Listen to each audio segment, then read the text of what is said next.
কয়েকদিন আগে দেখেছি বাইতুল মুকাররমের সাবেক খতিব রুহুল আমিন। কথা কন না কেন ভাই? পৃথিবীর ইতিহাসে মসজিদের ভিতরে জুতা দ্বারা পিটাপিটি কোনোদিন আমরা দেখি নাই। এই রুহুল আমিন নামক শয়তান যা করে গেল। ওরে শয়তান, তোর আম্মা জান পালিয়েছে, তাতে তোর কি? তোকে তো কেউ বিদায় করে দেয়নি, তুই এসে জুমার নামাজ পড়াতে পারতি।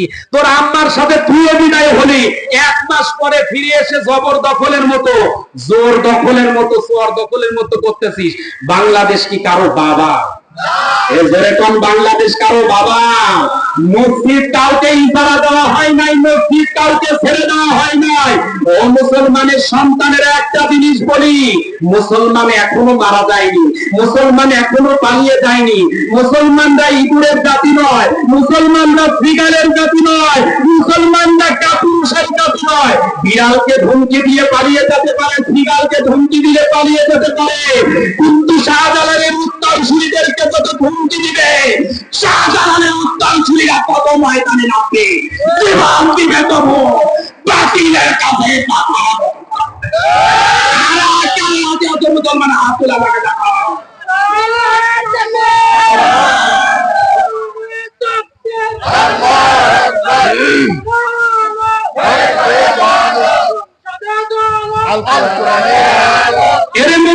মুসলমানের সন্তানেরা যে কথাটা বলতেছিলাম, আলেম ওলামাদের ভিতরে ঐক্য হওয়া দরকার আছে না নাই?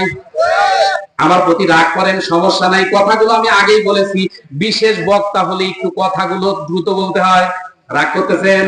একটু মন দিয়ে শোনেন।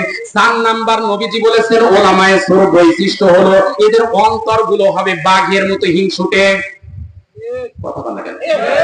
আমাদের সমাজে এর প্রমাণ আছে, আপনি মিলান একটু, এখনই মিলবে। 2 জন জেনারেল শিক্ষিত মানুষকে আজকে এক ঘরের ভিতরে রাত্রে ঢুকিয়ে দেন, দেখবেন 2 জন ভাই হয়ে সকালবেলা বের হবে। আর 2 হুজুরকে আলিয়া কওমিয়া, 2 হুজুরকে এক ঘরে রেখে দেন, দেখবেন সকালবেলা না রাত 12টার পরে মারামারি শুরু হবে। বলবে তুই আলিয়া না কওমিয়া, তুই হানাফি না শাফি, তুই সুন্নি না ওয়াহাবি, এই বলেই মারামারি শুরু। বাংলাদেশে ইসলাম প্রতিষ্ঠা করার জন্য এই মুহূর্তে দল মত নির্বিশেষে সকল আলেমের ঐক্য হওয়া দরকার। সেখানে গত কয়েকদিন আগে জরিপ, বাংলাদেশে ইসলামী দল বর্তমানে 51টা হয়েছে। যেখানে এক দল হওয়ার কথা, এক দল হওয়া দরকার। বাংলাদেশে এবার ইসলাম পন্থীদেরকে আল্লাহ যে সুযোগ দিয়েছে, এই সময় যদি ঐক্য না হয়, আল্লাহ কসম করে বলি হুজুরদের কপালে বহু দুঃখ আছে। আপনি স্বীকার করেন আর না করেন, মানে হুজুরদের কলিজার ভিতরে কি যে হিংসা, মানে এক হুজুর আর এক হুজুরকে সহ্যই করতে পারে না। কথা কন না কেন? মানে সবাই চিন্তা করে আমার কাছে আসো, আমি বড় আমির হব। মানে সবার ধান্দা আমার কাছে আসো, আমি তোমার কাছে যাব না। কিন্তু বিষয় হলো এখনো সময় আছে। আলেমেরা যদি এক না হয় বিপদ আছে না নাই? আলেমে আলেমে বিভেদ এখন, জালেমে জালেমে দোস্তি। আলেমে আলেমে বিভেদ এখন, জালেমে জালেমে দোস্তি। পথের ঠিকানা জানা নাই তার, কে কোথায় পাবে শক্তি। জালেমে জালেমে দোস্তি, আলেমে আলেমে বিভেদ এখন, জালেমে জালেমে দোস্তি। পথের ঠিকানা জানা নাই প্রভু, কে কোথায় পাবে শক্তি। আলেমে আলেমে শত্রুতার দোস্তি। লিল্লাহি তাকবীর।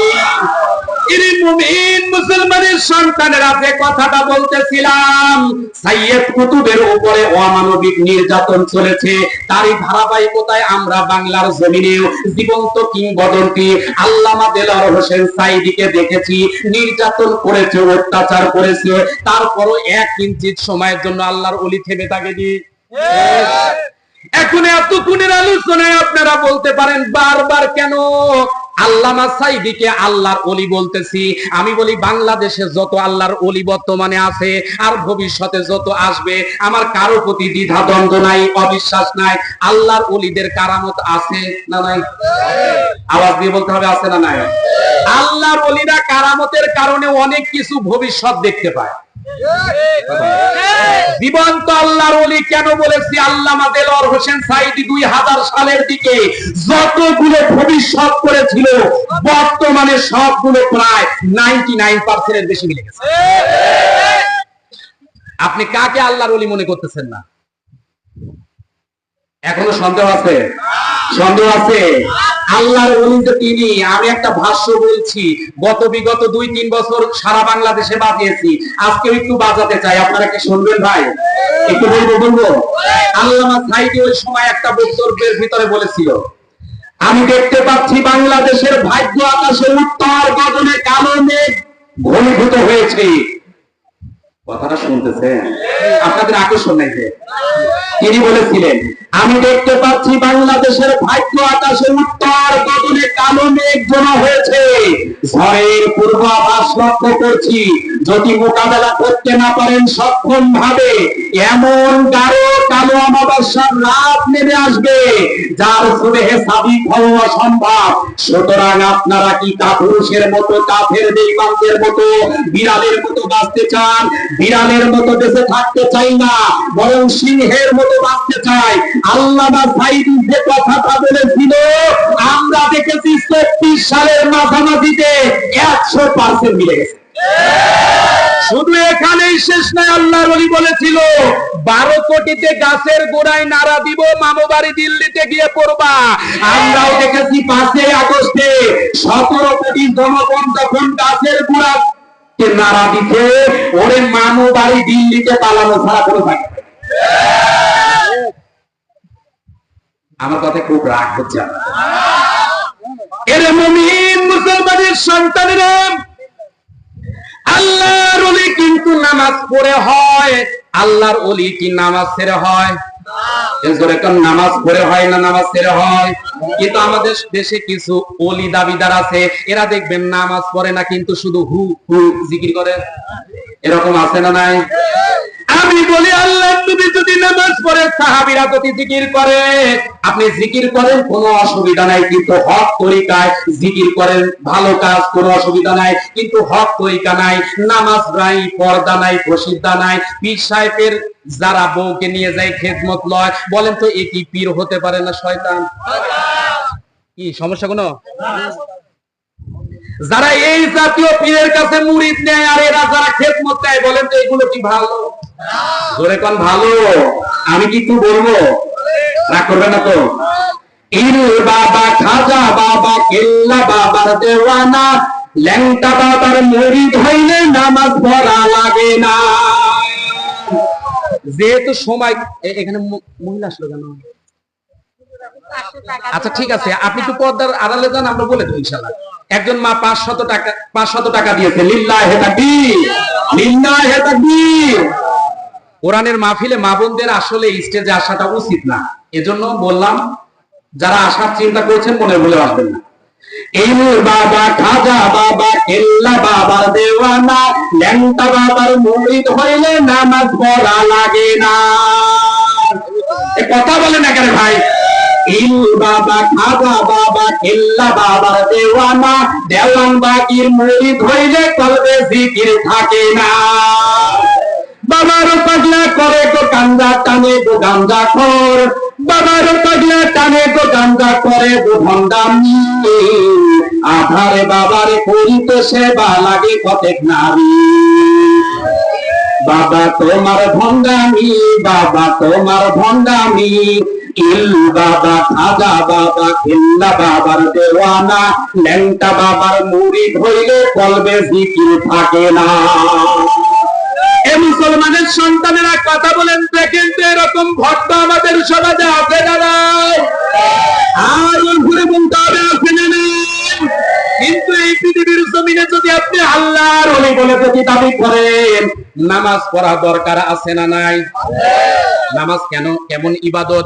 নামাজ হলো এমন একটি ইবাদত, নবীজি বলেছেন as-সালাতু মিরাজুল মুমিনিন, নামাজ হচ্ছে মুমিনের মিরাজ স্বরূপ। তার মানে আল্লাহ নবী সাত আসমান ভেদ করে আল্লাহ পাকের দিদারে কি আমার আল্লাহর একনিষ্ঠ কাছে গিয়েছে। আর কোন মুমিন যদি সাত আসমানের নিচে যদি জমিনের উপরে 2 রাকাত যদি নামাজ পড়ার মতো নামাজ পড়ে, আমার আল্লাহ বলেন তারে সাত আসমানের উপরে যাওয়া লাগবে না, বরং এই জমিনটাতেই আমি আল্লাহ তারে দিদার দিয়া দিব। এরে মুমিন মুসলমানের সন্তানের একটু কথাগুলো মন দিয়ে শুনেন কেমন করে দিদার হয়। আল্লাহর নবীর সাহাবী হযরত আলী রাদিয়াল্লাহু তাআলা আনহু কোন এক যুদ্ধের ময়দান থেকে যখন ফিরে আসতেছে, আসার সময় হঠাৎ করে হযরত আলী রাদিয়াল্লাহু তাআলা আনহুর শরীরে তীর মুবারক বিদ্ধ হয়ে গেল।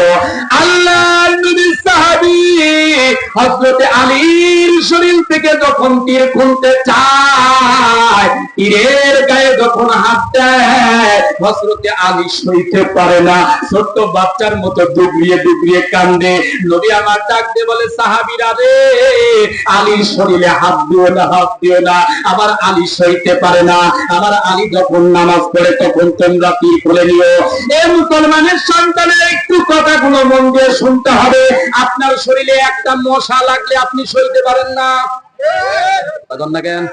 আমাদের যদি নামাজের ভিতরে কারো ফোন বাজে, দেখবেন অনেকের মাথা খারাপ, নামাজের ভিতরে ফোন বাহিরকে বলে, বন্ধু আমি নামাজে আছি, পরে কথা বলতেছি। কোন নামাজ আছে না গেছে? এরপরে তার নামাজ আছে না গেছে? সময় শেষ করে দেবো, সমস্যা নেই। কোন নামাজ আছে না নাই? চলে গেছে। এরে মুমিন মুসলমানের সন্তানেরা আলীর কেমন নামাজ একটু মন দিয়ে শোনেন। আল্লাহ নবীর সাহাবী হযরত আলী যখন নামাজে দাঁড়িয়ে গেল, নবী আমার ডাক দিয়ে বলেন, একটু মন দিয়ে শোনেন ভাই, গুরুত্বপূর্ণ কথা বলতেছি। আল্লাহ নবী ডাক দিয়ে বলে, সাহাবীরা রে, আমার আলীর শরীর থেকে এত তীর খুলতে পারো না, এখন তীরটা খুলে নাও। দুইজন সাহাবী হযরত আলী রাদিয়াল্লাহু তাআলা আনহুর হাত ধরেছে, দুইজন সাহাবী পা ধরেছে। একজন সাহাবী এমন সময় হযরত আলীর শরীর থেকে তীরটা টানতেছে, তীরের সাথে হযরত আলীর শরীরের মাংস ফুলে পর্যন্ত আসছে। তারপরও হযরত আলী নামাজের মধ্যে আছে, কোনো কান্না, কোনো শব্দ নাই। সুবহানাল্লাহ। বাড়ি গিয়ে আগামীকাল সকাল 9টার সময় অবস্থা। আপনার সাথিয়ার মানুষ এরকম, আমি তো এরকম বিশ্বাস করি না। আপনারা এখানে আছেন না চলে গেছেন? একটু মন দিয়ে শোনা লাগবে। রাগ করতেছেন আমার কথা ভাই? আমার কথা কি বোঝা যায়? বোঝা যায়। সময় কম, এজন্য অনেক কথা বলতে পারতেছি না। একটু বলবো। আপনি যদি চিটাগং এ মাহফিলে যান, ওরা বাচ্চাদেরকে পড়ায়, বাবারা পড়ো কলস ঠিল্লা, বুঝতে পারলেন না? মানে কলস কি হয়? ওরা কি বলে? ঠিল্লা।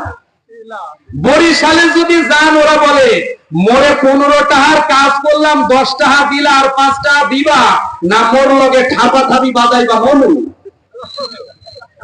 আমার কথা কি বোঝা যায়? আপনি যদি পুরান ঢাকায় যান, ওরা দেখবেন যদি পুরান ঢাকার কোনো বক্তা আসে, ও বক্তাও দেখবেন মাহফিলে বলে আবে হালাই সুবহানাল্লাহ কোন না কেলা। নোয়াখালীতে মাহফিলে গেছি, মাহফিল করার পর রাত হয়ে গেল অনেক। আমাকে বলতেছে, হুজুর রাত যেহেতু অনেক হয়ে গেছে, আজকে যাওয়ার দরকার নাই, থাকেন। আমি বললাম আচ্ছা ঠিক আছে। কিছুক্ষণ পরে ঘুরে এসে আমারে বলতেছে, হুজুর মতিয়ায় হুটি যা। কথা কয় না পাবে, কি কয় আমারে বলতেছে মুতিয়ায় হুটি যা। আমি বললাম ভাই এতক্ষণ তো ঠিক ছিল, এখন কি বললেন? বলে হুজুর খারাপ কিছু বলি নাই, বললাম যে তাড়াতাড়ি আপনি শুয়ে পড়েন। আমার কথায় কি এরকম ভেজাল পাচ্ছেন? কথা বোঝা যায় ক্লিয়ার তো? আসলে সময় থাকলে কথা ঠান্ডা মাথায় বোঝানো যায়। একটু তাড়াহুড়া করতেছি যেহেতু ভাই আসবে, এই জন্য রাগ করা দরকার। একটু বোঝা যাচ্ছে? এর মুমিন মুসলমানের সন্তানের আলীর শরীর থেকে যখন তীর খুলে ফেলা হয়েছে, আলী রাদিয়াল্লাহু তাআলা আনহুর কোনো হুঁশ নাই এইদিকে।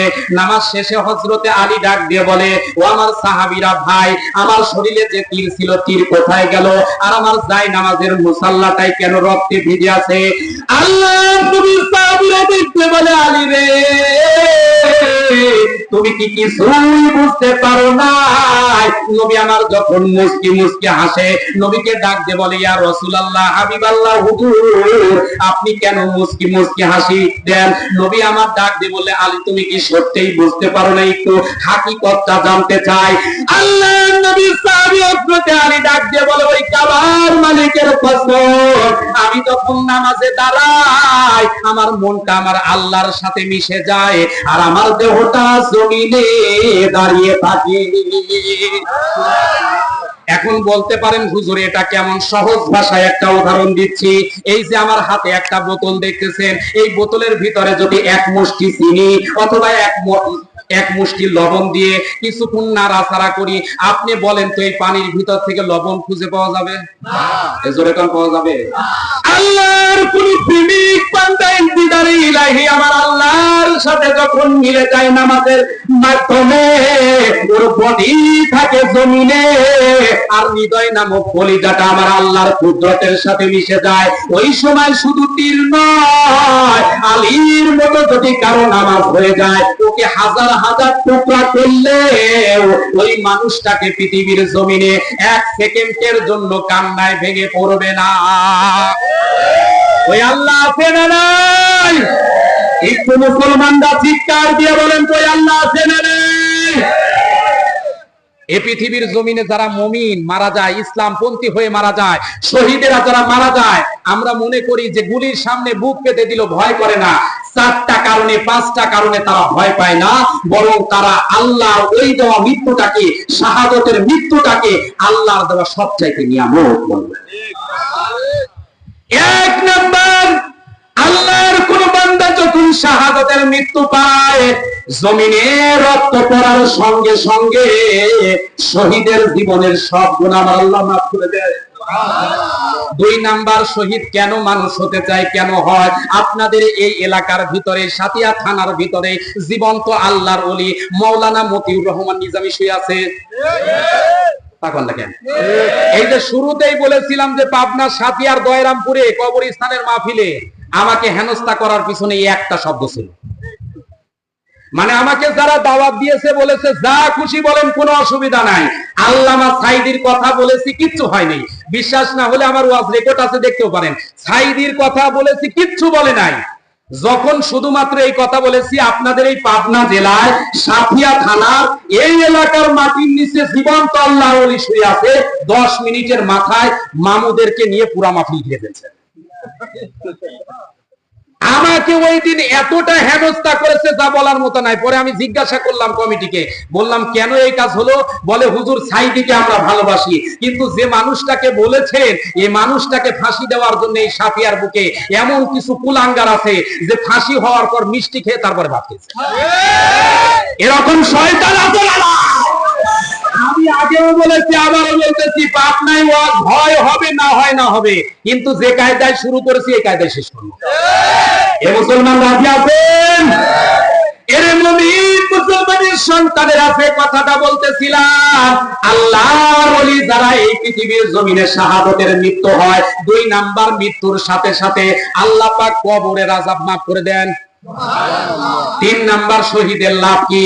3 নাম্বার শহীদের লাভ হচ্ছে মৃত্যুর সাথে সাথে এই পৃথিবীর জমিন থেকে আপনি স্ত্রীকে হারিয়ে ফেললেন, সন্তানকে হারিয়ে ফেললেন, টেনশন নাই। মৃত্যুর সাথে সাথে আমার আল্লাহ রাব্বুল আলামিন আপনার জন্য জান্নাতের হুর-গিলমান গুলোকে আপনার জন্য জান্নাতে রিজার্ভ করে রেখেছে। 4 নাম্বার পুরস্কার হলো যে কারণে একজন মানুষ, জীবন্ত মানুষ মৃত্যুবরণ করে ভয় পায় না। কথাটা আমার এই মুহূর্তে মন দিয়ে শোনা লাগবে। আমরা মুক্ত তো দেখেছি পানি লাগবে, পানি কার পানি লাগবে বলতে বলতে মারা গেছে, ভয় পায় নাই। আবু সাইদের মতো সোনার ছেলে রং করে দেখেছি, হাত টান করে দাঁড়িয়ে আছে। আমরা চিন্তা করলাম পুলিশ তো গুলি মারবে, ওর ভয় কেন লাগে না? পরে এই হাদিসটা পড়ার পর বুঝতে পারলাম কেন ভয় লাগে না।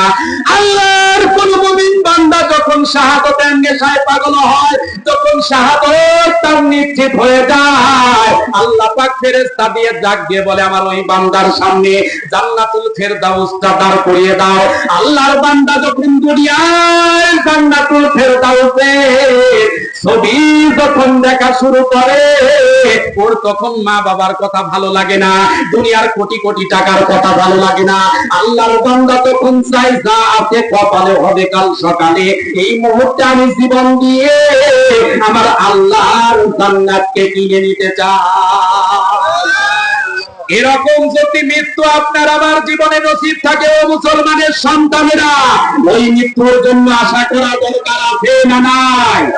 আগামীর পৃথিবী, ইসলামের পৃথিবী, আগামের পৃথিবী, কোরআনের পৃথিবী, আগামের পৃথিবী, দাড়ি টুপিওয়ালা পাগড়িওয়ালাদের পৃথিবী, আগামীর পৃথিবী, আলিয়া মাদ্রাসার পৃথিবী, আগামীর পৃথিবী, কওমিয়া মাদ্রাসার পৃথিবী, আগামীর পৃথিবী, পীর মাশায়েখের পৃথিবী, আগামীর পৃথিবী, ইসলামী আন্দোলনের পৃথিবী।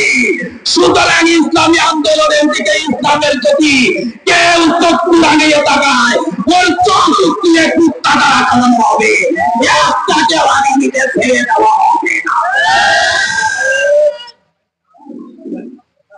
আপনাদের ভোল্টেজ শেষ না, থাক, তাকবীর লাগবে না, তাকবীর লাগবে না। আর আমার কয় মিনিট আছে? আছে কিছু সময়, কি সময় শেষ? আর 10 মিনিট হবে? 10 মিনিট আপনারা দিবেন কি একটু? 10 মিনিট, 10 মিনিট।